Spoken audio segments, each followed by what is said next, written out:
पवन तनय संकट हरन मंगल मूरति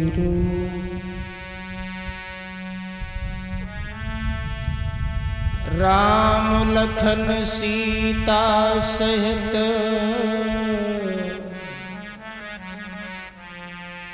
हृदय बसो सुरभू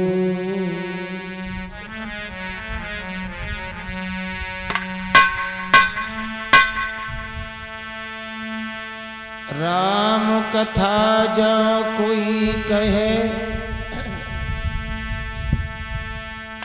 तहाँ तहाँ पवन कुमार सर पर अंजल धर सुनहि जिनके नैन बहे जलधार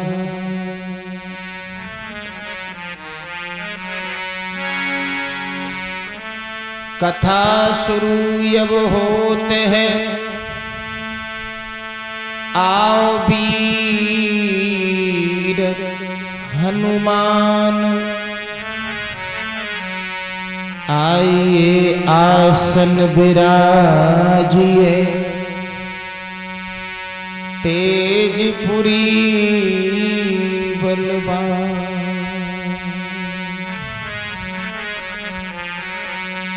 बोलिए बालाजी सरकार की। हमें चिंता नहीं उनकी उन्हें चिंता हमारी है। हमारी नाव का रक्षक वो सुदर्शन चक्रधारी है। तो भगवान हमें न विसारियो चाहे लाख लोग मिल जाए हमसे तुमको बहुत है प्रभु तुमसे हमको ना। बोलिए भक्त और भगवान की। गजब की बांसुरी बजती थी वो वृंदावन वसैया की।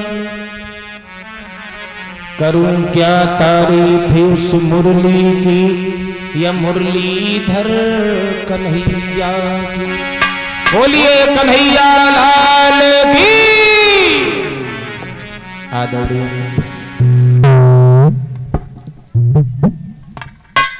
सभा में उपस्थित भगवान के प्यारे भक्तगण, सीता अनसुईया के समान इस भूमि को पवित्र करने वाली हमारी माताएं एवं बहनाएं,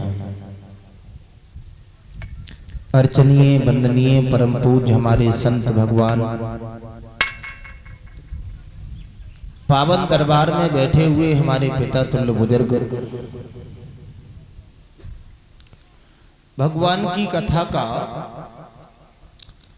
ये पंचम दिवस व्यतीत होने को जा रहा है। जहां तक हमारी आवाज पहुंच रही हो सभी लोग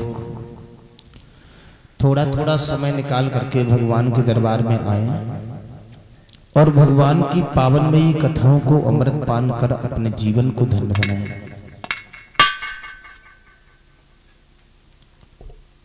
भगवान की कथा सुनना परीक्षित जी ये भी एक प्रकार की भक्ति है।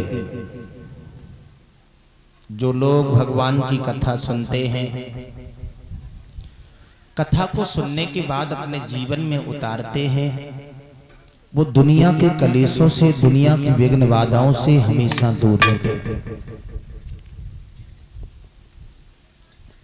ये कौन से प्रकार की भक्ति है? तो गोस्वामी जी कहते हैं प्रथम भक्ति संतन कर संघा। प्रथम प्रकार की भक्ति है संतों की सेवा करना, संतों का आदर करना, संतों का सम्मान करना। दूसरे प्रकार की भक्ति है दूसरी रत मम कथा प्रसंगा। कहीं भी कथा हो रही हो वहां पर हमें आपको थोड़ा ना थोड़ा समय निकाल करके अवश्य जाना चाहिए। लेकिन परीक्षित जी, आजकल इंसान के पास ना तो धन धाम की कमी है, न सम्मान की कमी है, न अभिमान की कमी है, न संतान की कमी है, और कमी है तो सिर्फ टाइम की। किसी के पास वक्त नहीं है। किसी से भी पूछ लो भैया वहां पर कथा हो रही है, चलो समय निकाल लीजिए, बोले तुम्हें कथा की पड़ी, हमारे पास मरने तक का टाइम नहीं है। तुम मरने के लिए कभी टाइम नहीं निकालना पड़ेगा। जब यमराज लेन को आवे आए कि पकड़े बहे तो उनसे ही कह दियो अब की बार लौट जाओ, हमारे पास वक्त नहीं है। लेकिन तब हमारी आपकी पेश नहीं जाती। अभी आप लोग कथा श्रवण कर रहे थे किस प्रकार से परीक्षित जी हरिश्चंद्र के जीवन में इतनी बड़ी मुसीबतें आई हैं, लेकिन हरिश्चंद्र ने धर्म को नहीं छोड़ा।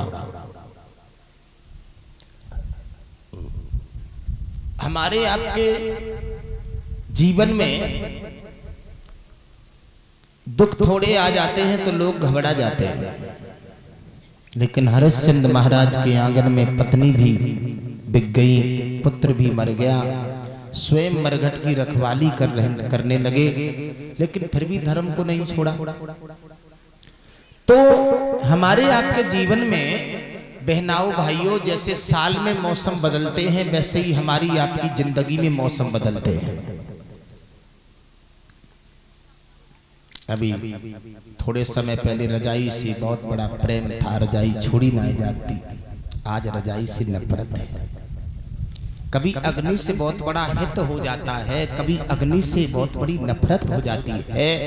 ऐसे ही हमारे आपके जीवन में कभी अपमान है, कभी सम्मान है, कभी खुशी है, कभी गम है, कभी गर्मी, कभी सर्दी। ये कुदरत के नजारे हैं और प्यासे वो भी रह जाते हैं जो दरिया के किनारे हैं। वक्त एक जैसा कभी किसी का नहीं रहता, तो हमें आपको वक्त के अनुसार चलना चाहिए। दुख है तो बड़ी प्रेम से दुख को काटना चाहिए, सुख है, सुख आने के बाद कभी हमें आपको घमंड नहीं करना चाहिए। आइए कथा की ओर देखते हैं।